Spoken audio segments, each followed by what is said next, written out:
अपने channel study for job से आपका हार्दिक स्वागत करता हूं। तो दोस्तों, आज हम करेंगे वर्क एनर्जी एंड पावर, कार्य ऊर्जा और शक्ति करेंगे। ये इम्पोर्टेंट चैप्टर है दोस्तों, एग्ज़ाम पॉइंट ऑफ व्यू से बहुत इम्पोर्टेंट चैप्टर है। ध्यान से देखना और ध्यान से समझना, ठीक है। जैसे कि पिछले लेक्चर्स को आप लोग अटेंड करते रहे हैं। अगर आप पहली बार देख रहे हैं तो प्लीज़ बने रहिएगा और चैनल को सब्सक्राइब कर लीजिएगा, ठीक है, आप लोगों को अगर पसंद आए तो। ठीक है दोस्तों, आज हम करेंगे वर्क डन। वर्क जिसको बोलते हैं कार्य, वर्क एनर्जी एंड पावर, बहुत इंपॉर्टेंट टॉपिक है दोस्तों।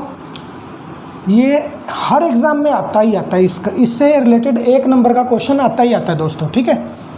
कंसंट्रेशन के साथ समझिएगा, ठीक है। वर्क जो होता है दोस्तों, वर्क किसी भी, पहली बात तो हम डेफिनेशन करेंगे इसकी। जब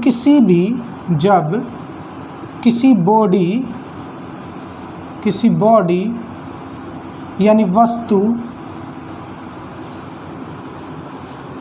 पर बाह्य फोर्स या बल लगाने पर वह वस्तु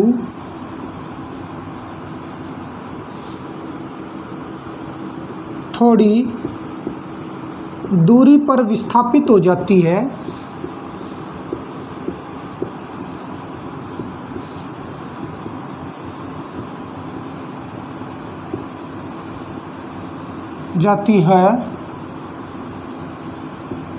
तो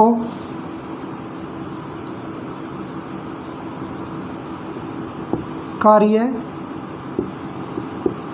किया होता है। या दोस्तों देखो, जब किसी बॉडी पर, मान लो कोई भी बॉडी है, उस पर अगर हम कोई भी फोर्स लगा देंगे, बाहर से कोई भी फोर्स लगाएंगे तो वो बॉडी क्या कर जाती है, मूव कर जाती है। जैसे ये मार्कर है, तो इसको मैं फोर्स लगा के करूँगा ना, ये थोड़ा सा आगे खिसक जाएगा।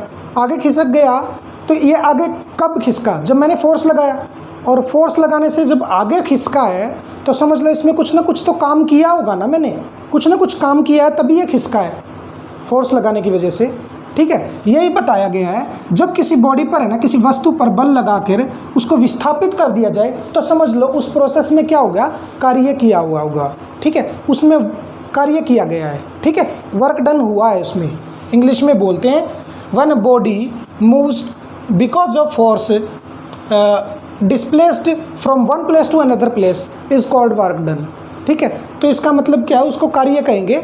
और वर्क डन क्या होता है दोस्तों, अगर फॉर्मूला के हिसाब से हम बोले तो वर्क डन क्या होगा, फोर्स इनटू डिस्प्लेसमेंट। थोड़ा सा खुला लिख देता हूँ दोस्तों, ध्यान से समझिएगा।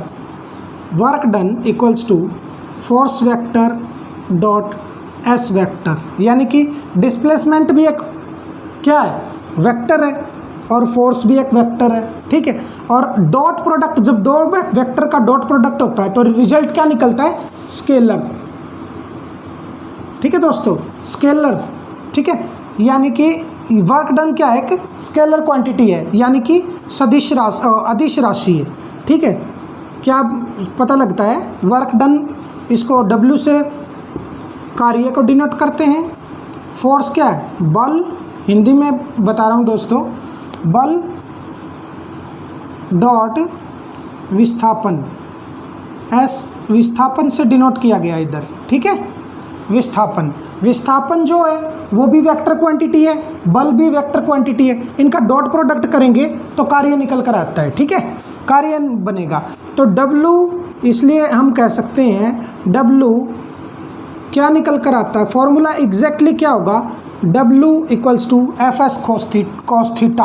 अगर यहाँ पे क्रॉस प्रोडक्ट होता तो साइन थीटा लगा देते दोस्तों, यहाँ पर डॉट प्रोडक्ट है तो इसका मतलब क्या होगा, कॉस थीटा लग जाएगा, ठीक है। वर्क डन का फॉर्मूला क्या निकला, कार्य का फॉर्मूला है बल गुणा में विस्थापन फिर कॉस थीटा, ये कॉस थीटा, ठीक है। जब कोई भी किसी भी वस्तु का वर्क डन है ना, कार्य जो है ना, वो मेन किस पे डिपेंड करेगा, किसी एंगल पर, जिस एंगल पर फोर्स लगा है ना उस पर डिपेंड करेगा। ठीक है, अब मैं कुछ चीज़ें बता देता हूँ। वर्क डन, कार्य जो है ना, कार्य दोस्तों पॉजिटिव भी हो सकता है, नेगेटिव भी हो सकता है और जीरो भी हो सकता है।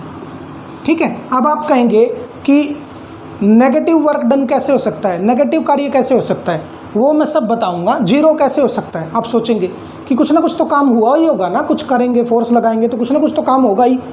तो ऐसा कुछ नहीं है। पॉजिटिव वर्क डन कब होता है, जब, पॉइंट लिख लीजिए, जब किसी वस्तु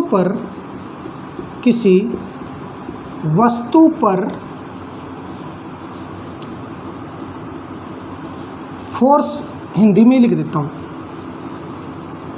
बल और विस्थापन के बीच,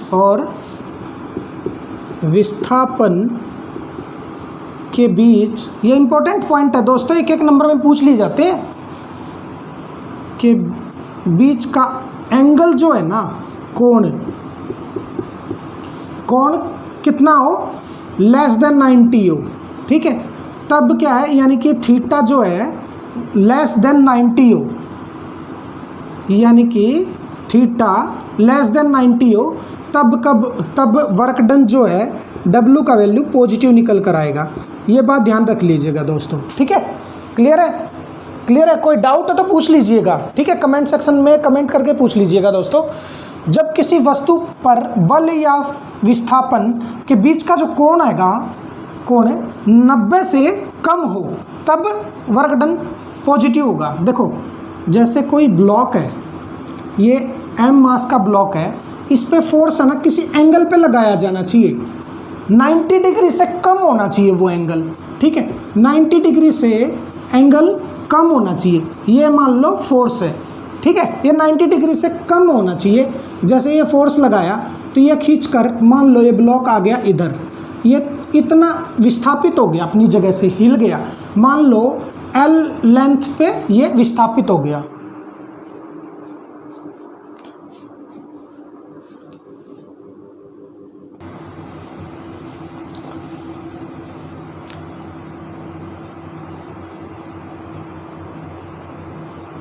तो यही देख लीजिए दोस्तों, मैं क्या बता रहा था आप लोगों को, एक बार वीडियो क्वालिटी चेक कर लेता हूँ। हाँ, तो मैंने बताया था आप लोगों को वर्क डन पॉजिटिव कब होगा, जब थीटा जो है 90 डिग्री से कम होगा। ठीक है, क्लियर है दोस्तों, 90 डिग्री से कम थीटा होगा, ये थीटा होगा, ये हमारा थीटा होगा। ठीक है, किसी एंगल पे फोर्स लगाया हुआ है, लेकिन बशर्ते ये 90 डिग्री से कम होना चाहिए, तब जाके हमारा फोर्स, देखो W क्या बताया मैंने, Fs cos थीटा बताया ना। अब थीटा 90 से कम होगा तभी तो W पॉजिटिव निकल कर आएगा हमारा। क्लियर है, वर्क डन पॉजिटिव तब होगा अगर थीटा ये थीटा यहाँ न होकर सीधा होता, 90 डिग्री का होता, तब कितना वर्क डन होता। अब यही W equals to Fs cos theta की जगह अगर 90 रखेंगे तो cos 90 कितना होता है दोस्तों, 0 होता है, तो W क्या निकल कर आ जाएगा, 0 निकल कर आ जाएगा। देखो मैंने बोला था ना, वर्क डन 0 निकल कर आ जाएगा। क्लियर है दोस्तों, कोई डाउट हो तो पूछ लीजिएगा दोस्तों। नेगेटिव कब होगा, नेगेटिव जब होगा जब ये फोर्स ऑफ फ्रिक्शन जो है, हमेशा मैंने बताया था ना मोशन के अपोजिट लगता है, ये इधर जा रहा था लेकिन फ्रिक्शन इधर है, अपोजिट लगता है। ये पिछले लेक्चर्स में करवा चुका हूँ दोस्तों। अगर पहली बार अगर आप वीडियो को देख रहे हैं तो प्लीज़ पीछे जाकर मेरे लेक्चर्स को देख लीजिएगा, क्लियर हो जाएगा। इससे पहले का फ्रिक्शन वाला लेक्चर जरूर देख लीजिएगा। फोर्स ऑफ फ्रिक्शन अपोजिट लगता है। देखो फोर्स लगा इस डायरेक्शन में, मूव हो रहा है इस डायरेक्शन में, ठीक है। तो इसका मतलब क्या है, ये 180 डिग्री का एंगल बन गया। अब 180 डिग्री का एंगल बन गया, 180 डिग्री का एंगल बन गया तो cos 180 कितना होगा, -1, यानी कि W क्या है, वर्क डन यहाँ पर क्या निकल कर आएगा, नेगेटिव। क्लियर है दोस्तों, यानी कि वर्क डन यानी कि कार्य कभी भी पॉजिटिव भी हो सकता है, और नेगेटिव भी हो सकता है और जीरो भी हो सकता है। ठीक है, ये डिपेंड करेगा फोर्स और जो डिस्प्लेसमेंट है इसके बीच के एंगल पर डिपेंड करेगा दोस्तों। क्लियर है दोस्तों? फोर्स और इनके डिस्प्लेसमेंट के बीच के एंगल पर डिपेंड करेगा कि वर्क डन पॉजिटिव होगा, जीरो होगा या फिर हमारा नेगेटिव होगा। क्लियर है दोस्तों? कोई भी डाउट हो तो पूछ लीजिएगा। चले आगे, देख लो, स्क्रीनशॉट लेना है तो ले सकते हो आप। क्लियर है दोस्तों? चलो नेक्स्ट है,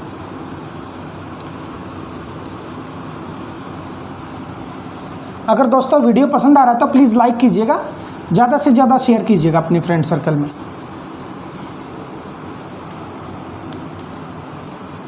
नेक्स्ट पॉइंट है, अब हम डिस्कस करेंगे वर्क डन की यूनिट के बारे में। ठीक है, यूनिट यानी इकाई। ठीक है, वर्क डन क्या बताया मैंने? एफ एस कोस थीटा, यही बताया मैंने। वर्क डन, वर्क क्या है? F S cos theta. Force की यूनिट क्या होती है? न्यूटन। और एस डिस्प्लेसमेंट को किस में डिनोट करते हैं? मीटर में। वर्क डन की न्यूटन मीटर ये होगा, और इसको क्या लिख सकते हैं? जूल। ये जूल के इक्वल होता है। क्लियर है दोस्तों? कोई भी डाउट हो तो प्लीज़ पूछ लीजिएगा। वर्क डन यानी कि newton metre equals to joule, 1 joule के बराबर हो गया एक तरह से। ठीक है, और इस न्यूटन मीटर, इसको अगर हम सीजीएस सिस्टम में देखें, सीजीएस सिस्टम में देखें तो वर्क डन की यूनिट क्या है? फोर्स को क्या लिखेंगे हम? फोर्स को क्या लिखेंगे दोस्तों? फोर्स को लिखते हैं हम डाइन। डाइन लिखते हैं ना दोस्तों, डाइन। और लेंथ, डिस्प्लेसमेंट यानी लेंथ है एक तरह से, डिस्प्लेसमेंट को क्या लिखेंगे? सेंटीमीटर इक्वल्स टू जूल की बजाय अर्ग बन जाएगा। क्लियर है दोस्तों? क्लियर है? अब इसका अर्ग का और जूल के बीच का रिलेशन देखेंगे हम। ठीक है, जूल का और अर्ग के बीच का रिलेशन क्या होगा हमारा? तो देखो, डाइन जो है, डाइन ये न्यूटन का, मैं पिछले लेक्चर में करवा चुका हूँ। डाइन जो है न्यूटन का, न्यूटन्स लॉज ऑफ मोशन में बताया था रिलेशन। क्या है रिलेशन? 10⁻⁵ डाइन इक्वल्स टू, देखो 10⁻⁵ डाइन किसके इक्वल है? 1 न्यूटन के इक्वल है ना। ये रिलेशन मैं पीछे करवा चुका हूँ। ठीक है, और 1 सेंटीमीटर कितने? 100 सेंटीमीटर होते हैं, 1 मीटर में 100 सेंटीमीटर होते हैं। यानी इसकी जगह पे हम 10⁻²⁵ सेंटीमीटर किसके इक्वल रख सकते हैं हम? 1 अर्ज के। क्लियर है दोस्तों? ये 1 अर्ज के बराबर हो जाएगा, सॉरी 1 जूल के बराबर हो जाएगा। ये इसको बदला है ना हमने इसमें, तो 1 जूल के बराबर हो जाएगा ना। क्लियर है? क्लियर है दोस्तों? देखो, इसको है ना, इसको, इसकी जगह पे इस फॉर्म में हमने वैल्यूज़ पुट करी हैं। ठीक है, क्योंकि 10⁻⁵ डाइन 1 न्यूटन के बराबर है और 10⁻² सेंटीमीटर 1 मीटर के बराबर होता है। क्लियर है ना? तो ये दोनों है ना, ये दोनों 1 न्यूटन और 1 मीटर के बराबर, ये 1 न्यूटन और 1 मीटर की जगह पे ये वैल्यू रख दी, तो जूल का रिलेशन निकल आएगा अर्ग के साथ। देखो, ये जो डाइन और सेंटीमीटर, इसकी जगह पे हम क्या रख सकते हैं? अर्ग रख सकते हैं ना। डाइन और सेंटीमीटर अर्ग होता है, तो 10⁵ इंटू 10⁻², डाइन और सेंटीमीटर की जगह क्या लिख दिया हमने? अर्ग इक्वल्स टू 1 जूल। क्लियर है दोस्तों? कोई भी डाउट हो तो पूछ लीजिएगा। क्लियर है ना? क्लियर है? समझ आ गया ना? देखो 10⁻² और इसको इकट्ठा लिख लिया, डाइन और सेंटीमीटर, ये किसके बराबर था? अर्ग के बराबर था। यहाँ पे अर्ग लिख दिया क्योंकि अर्ग और जूल के बीच का रिलेशन निकालना हमें। ठीक है, तो ये 5 है, ये 2 है, तो कितना हो गया? 10⁻, गुणा करते टाइम वैल्यूज ऐड हो जाती है, तो 10⁻7 अर्ग इक्वल्स टू 1 जूल। ये इनके बीच का रिलेशन आ गया दोस्तों। क्लियर है? 1 नंबर में क्वेश्चन पूछ लेते हैं। क्लियर है दोस्तों? 1 नंबर में क्वेश्चन आ जाता है कि कितना अर्ग जो है 1 जूल के बराबर होगा। क्लियर है दोस्तों? देख लो एक बार, नोट कर लो। अगर डाउट हो तो प्लीज़ कमेंट कर दीजिएगा। गर्मी है दोस्तों, रात के 12 बज चुके हैं, 12:30 के करीब टाइम हो गया। 12:30 बजे मैं वीडियो बना रहा हूँ आप लोगों के लिए, इतना मेहनत कर रहा हूँ, तो प्लीज़ आप ध्यान से करिएगा, ठीक है। क्लियर है दोस्तों? कोई भी डाउट हो तो पूछ लीजिएगा।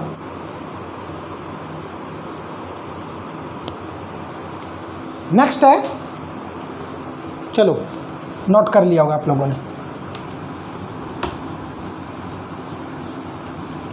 यूनिट हो गया हमारा, ठीक है। अब मैं बता देता हूँ, एक एग्जाम्पल है, 2 एग्जाम्पल है कि जीरो वर्क डन कब होता है। एक नंबर में पूछ लेते हैं, ये ज़रूरी है करवाना। जब कूली मैं आप लोगों से पूछ रहा हूँ ये क्वेश्चन, 1 नंबर में पूछ लिया जाता है, फेवरेट क्वेश्चन है एग्जामिनर्स का। जब कूली बोझा उठाकर किसी दूसरी जगह पे, एक जगह से दूसरी जगह पर, या मान लो ट्रेन में रख जाता है, उठाकर ट्रेन से गाड़ी तक लाता है, या फिर गाड़ी से ट्रेन तक, समझ लेना, गाड़ी तक लाता है, तो कूली के द्वारा किया गया कार्य कितना होगा? कूली के द्वारा किया गया कार्य कितना होगा?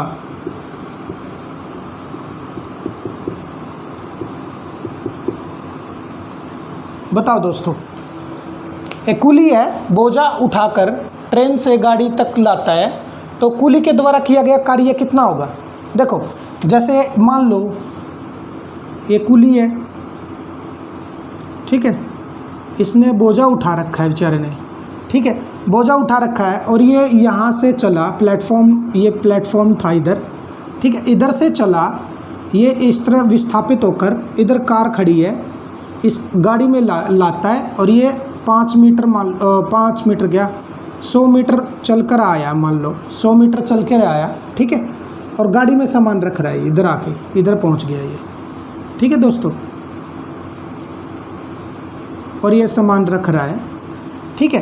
तो समझ लो कोई पूछने लग जाए, यहाँ से चल कर आया और यहाँ तक गाड़ी में सामान रखा, उसने काम कितना किया? बताओ। आप मत बोलिएगा कूली को, कहीं ऐसा ना हो वो आपके ऊपर चिल्लाने लगे, ठीक है। मैं कहूँगा कि 0 होगा वर्क डन। क्यों होगा? क्योंकि उसका फोर्स जो है ना, ये सारा फोर्स है ना इसके सिर पे है, और डिस्प्लेसमेंट इधर है, तो फोर्स इधर लग रहा है, तो क्या है, ऐसे फोर्स लग रहा है, ठीक है ना। तो ये 90 डिग्री का एंगल बन रहा है, 90 डिग्री का एंगल बन रहा है, या फिर ग्रेविटी की वजह से ही फोर्स लग रहा है, तो भी 90 डिग्री का एंगल बन रहा है। तो दोनों तरफ से देखा जाए तो कितना वर्क डन हुआ? वर्क डन क्या बताया था? Fs cos theta. तो Fs इनसे कोई मतलब नहीं है, मतलब है हमें फ़िलहाल थीटा से, इनके बीच जो थीटा लगा, थीटा कितना है? कोस 90 डिग्री का लग रहा है, परपेंडिकुलर है, तो F डॉट एस कोस 90 क्या है? 0। तो वर्क डन कितना निकल कर आ गया? 0 निकल कर आ गया। यानी कि कूली के द्वारा किया गया कार्य जो है वो कितना है? 0। तो 0 है, इसका मतलब कोई काम नहीं किया उसने। असल में किया तो फिजिकल वर्क किया है उसने, लेकिन हमारा फिजिक्स जो कहता है उसके द्वारा किया गया कार्य 0 है। क्लियर है दोस्तों? नोट कर लीजिए एक बार, ठीक है। फैक्चुअल क्वेश्चन है, लेकिन विद रीजन में आप लोगों को समझाया है, नोट कर लीजिए। क्लियर है ना?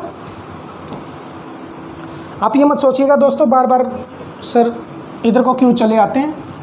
मेरे पास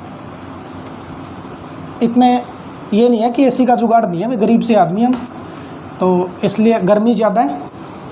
रात के 12 बज चुके हैं, 1 बजने के लगभग टाइम हो चुका है, इसलिए देखो पसीना पोंछने आ जाता हूँ, और कुछ नहीं है।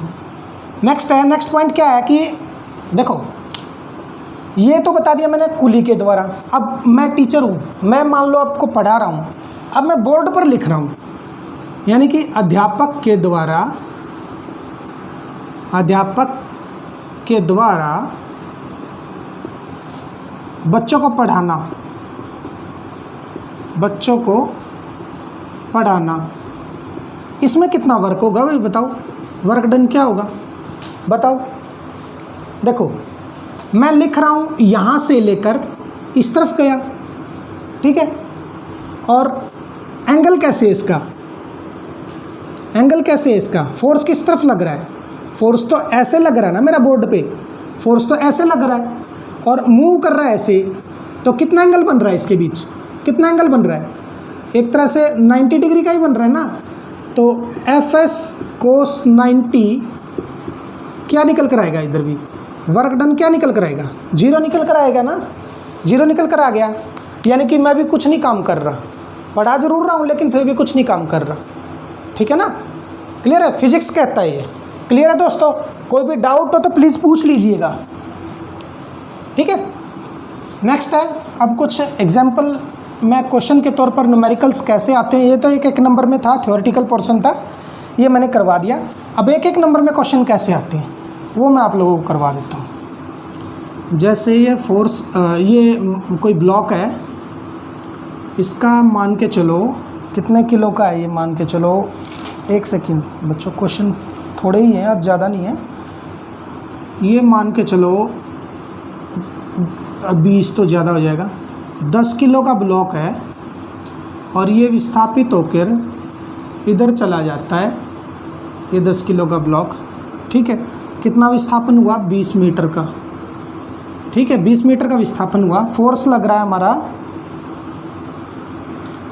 ऐसे, फोर्स लग रहा है हमारा ऐसे, इस तरह से फोर्स लग रहा है हमारा 200 न्यूटन, ठीक है, 200 न्यूटन। चलो मैं अलग से नहीं बनाता क्वेश्चन, जो है वही बना देता हूँ आप लोगों को, ठीक है। फोर्स ऐसे नहीं लग रहा, ऐसे लग रहा है भाई, ठीक है, ऐसे लग रहा है फोर्स, और कितना लग रहा है, 20 न्यूटन, ठीक है, 20 न्यूटन लग रहा है। और बताना हमें 200 न्यूटन का बल, 200 न्यूटन का बल एक वस्तु को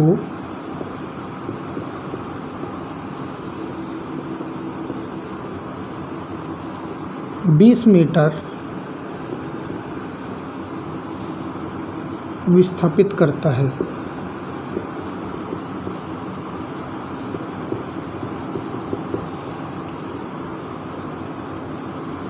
यदि किया गया कार्य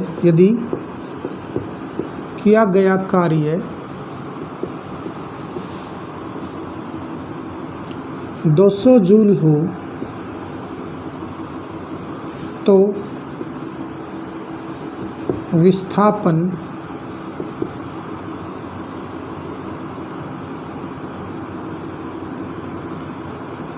और बल के बीच का एंगल बताना है, बल के बीच का कोण बताओ, ठीक है दोस्तों। यानी कि थीटा बताया है, थीटा बताना है। चलो करो, कर दोगे। मैंने क्या बताया था आपको, ये 10 किलो का है तो ये भी 10 किलो का है दोस्तों, ठीक है। 200 न्यूटन का फोर्स लगाया, 20 न्यूटन लगा दिया मैंने, 200 न्यूटन है कि 20 न्यूटन है, 20 न्यूटन ही था। 20 न्यूटन का फोर्स लगाया और किसी एंगल पे लगाया, एंगल पता नहीं है, तो वर्क डन दिया है हमें कितना, 200 जूल। सबसे पहले टर्म्स लिख लिया, कौन सी है, 200 जूल दिया है, ठीक है, 200 जूल ही दिया है ना, हाँ 200 जूल दिया है, 20 न्यूटन फोर्स दिया है हमें। सबसे पहले टर्म्स लिखेंगे अब, और 20 मीटर ही हमें डिस्प्लेसमेंट भी दे दी, 20 मीटर, ठीक है। तो पूछ क्या लिया, एंगल पूछ लिया, थीटा पूछ लिया, बहुत इजी क्वेश्चन है। तो वर्क का कार्य का क्या फॉर्मूला था, F into s cos theta. अब ये देखो थीटा क्या है हमें नहीं पता, ठीक है ना, आइए हम निकालना है। तो इधर रख लेंगे 200 जूल इक्वल्स टू फोर्स कितना है, 20 न्यूटन, और डिस्प्लेसमेंट है हमारा 20 मीटर, और कोस थीटा, ठीक है। 20, 2 0 से 2 0 कैंसिल आउट, 2 से 2 कैंसिल आउट, ये 2 इधर को आ जाएगा, यानी कि 1/2 equals to cos theta. Theta equals to कितना आ गया 60 डिग्री। 1/t cos 60 होता है ना, तो थीटा कितना आ गया 60 डिग्री, यानी कि ये फोर्स कितने डिग्री पे लगा हुआ होगा 60 डिग्री पर। क्लियर है दोस्तों? कोई डाउट है तो पूछ लीजिएगा। क्लियर है ना? एक बार नोट कर लो, इसको नोट कर लो दोस्तों। वीडियो अगर पसंद आ रहा है तो प्लीज़ लाइक कीजिएगा, ज़्यादा से ज़्यादा शेयर कीजिएगा, ज़्यादा से ज़्यादा जितना ज़्यादा हो सकता है आप लोगों को शेयर करना है। सपोर्ट करो दोस्तों, ठीक है ना? लेक्चर को ज़्यादा लेंथी नहीं बनाना हमने, नोट कर लिया होगा। अगर नहीं किया है तो रिकॉर्डेड लेक्चर रहेगा, पॉज करके आप कर लीजिएगा। नेक्स्ट क्वेश्चन है, find work done. Find, English वाले नाराज़ हो जाएंगे ना, तो इंग्लिश में भी ले आया, हिंदी में भी ले आया। Work done by normal reaction. पहले बना देता हूँ। ये बॉक्स, ये कोई ब्लॉक है, इस पे 50 न्यूटन का फोर्स लगा, 10 किलो का ये ब्लॉक है, खिसक के आ गया इधर, ठीक है।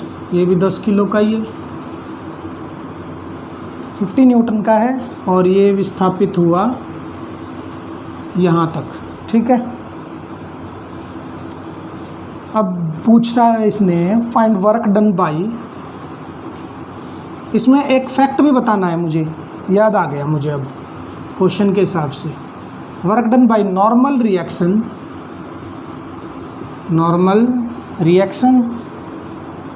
ग्रेविटेशनल फोर्स,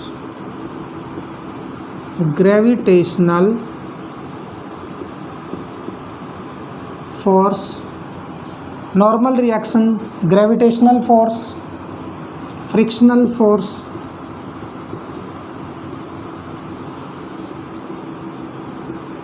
अगर दोस्तों राइटिंग समझ ना आए तो मैं जैसे बोल रहा हूँ ना उसके हिसाब से अंदाज़ा लगा लीजिएगा, ठीक है। एंड अप्लाइड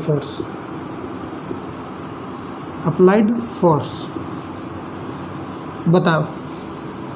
इसने कहा है, हिंदी वालों सुन लो भाई, वर्क डन निकालना है, यहाँ से यहाँ तक जाने में कितना कार्य किया है, किसके द्वारा? नॉर्मल रिएक्शन के द्वारा, ग्रेविटेशनल फोर्स यानी गुरुत्वाकर्षण के बल के द्वारा, फ्रिक्शनल फोर्स यानी कि जो हमारा फ्रिक्शनल फोर्स घर्षण बल के द्वारा, और अप्लाइड फोर्स जो फोर्स अप्लाई किया गया उसके द्वारा, सबके द्वारा बताना है अलग अलग। अब मेरी बात सुनो, पॉइंट नंबर बताना भूल गया था, ये मैं क्वेश्चन को देखकर याद आ गया। हमें जब तक हमें क्वेश्चन में या फिर प्रश्न में नेट वर्क डन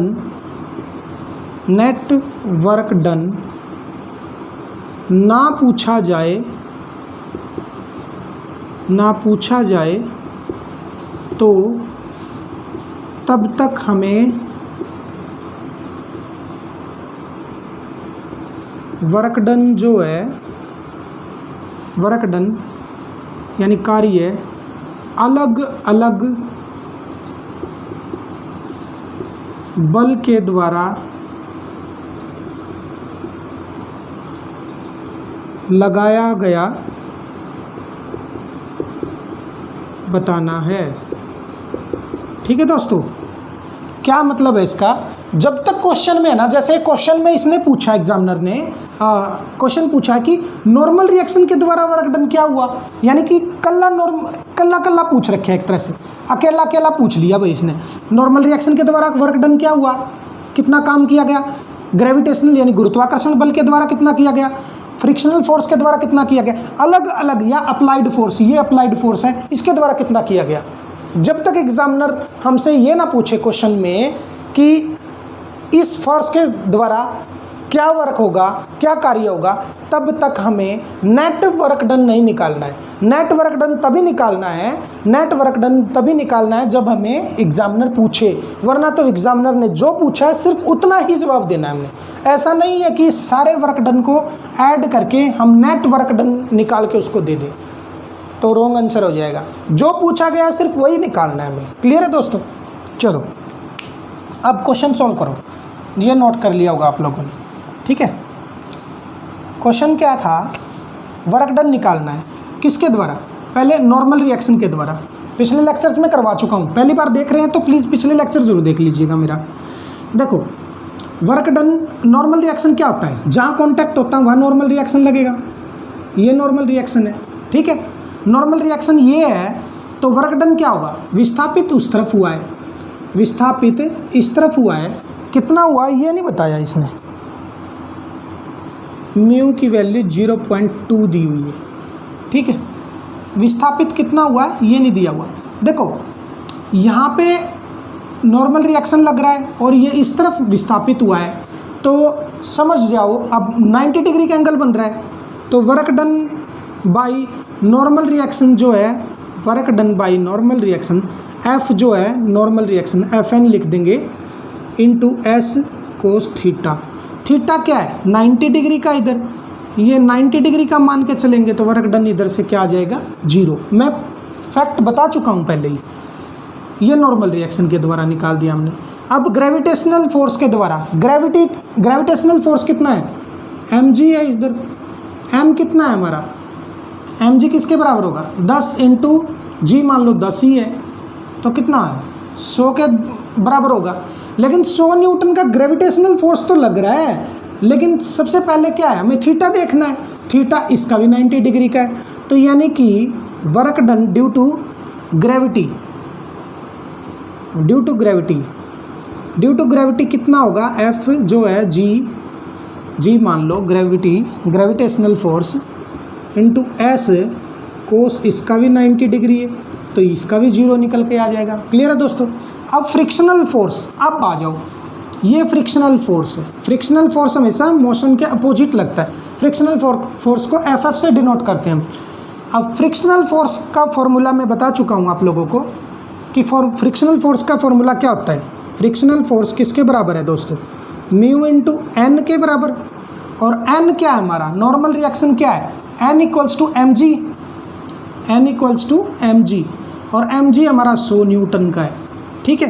तो यहाँ से क्या निकल कर आएगा, म्यू कितना दिया हुआ है 0.2, तो 0.2 इंटू एन कितना है 100 न्यूटन, ठीक है। इसको एन रहने दो, 100 ही लिखो। ये कितना निकल के आ गया 20 न्यूटन आ गया ना। ये किसका है, फोर्स ऑफ फ्रिक्शन आया है, वर्क डन नहीं आया। वर्क डन क्या है हमारा, फ्रिक्शनल फोर्स की वजह से, ड्यू टू फ्रिक्शनल फोर्स, तो कितना आ गया, ये हम सर्कल में बंद कर देते हैं ताकि आप लोगों को पता चलता रहे कितने वर्क डन पूछे।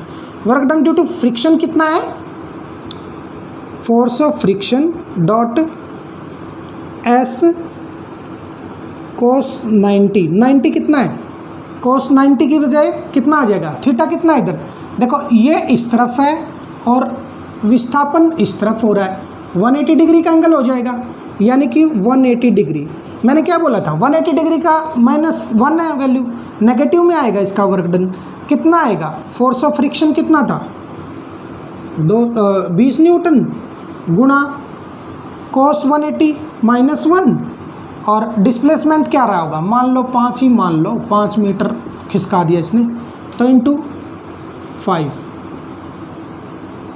तो कितना आ गया -100 जूल।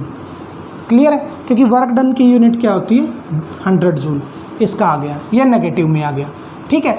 अब डिपेंड करेगा अप्लाइड फोर्स का निकालेंगे। अब 50 न्यूटन है, 5 इसका है, देखो इसका ध्यान से देखना, 50 है, ये भी इसी डायरेक्शन में, ये भी इसी डायरेक्शन में, दोनों सेम डायरेक्शन में समांतर है, तो एंगल कितना है 0 है, कहीं मिल ही नहीं रही, तो एंगल 0 में मान के चलेंगे। तो यहाँ पे अप्लाइड फोर्स का, due to applied force, work done due to applied force equals to, इसको भी बॉक्स में बंद करो,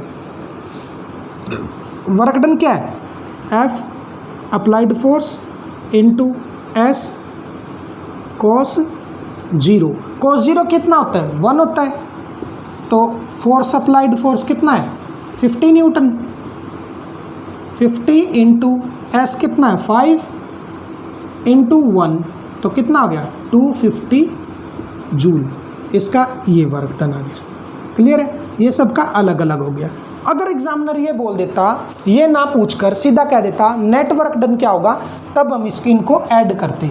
ये 250 इतना, 100 इतना, नेट वर्क डन क्या हो गया, नेट वर्क डन क्या हो जाएगा 250, इधर से निकाल, नेट वर्क डन 250 माइनस 100, 0 है बाकी, तो कितना निकल के आएगा, नेट वर्क डन आ गया 150 जूल, नेट वर्क डन निकल कर आ गया। क्लियर है दोस्तों? कोई डाउट हो तो पूछ लीजिएगा। क्लियर है? कोई डाउट हो तो पूछ लीजिएगा दोस्तों। समझ आया? देख लो एक बार, स्क्रीनशॉट ले लो।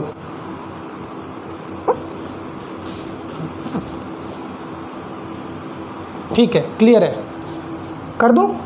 साफ कर दूं? ठीक है, चलो नोट कर लिया होगा आप लोगों ने। नेक्स्ट क्वेश्चन है, आपके लिए होमवर्क रहेगा, बाकी प्रैक्टिस खुद की करनी है, खुद से करनी है। मैंने बता दिया आप लोगों को किस तरह से क्वेश्चन आता है। ठीक है दोस्तों? क्वेश्चन है आप लोगों का,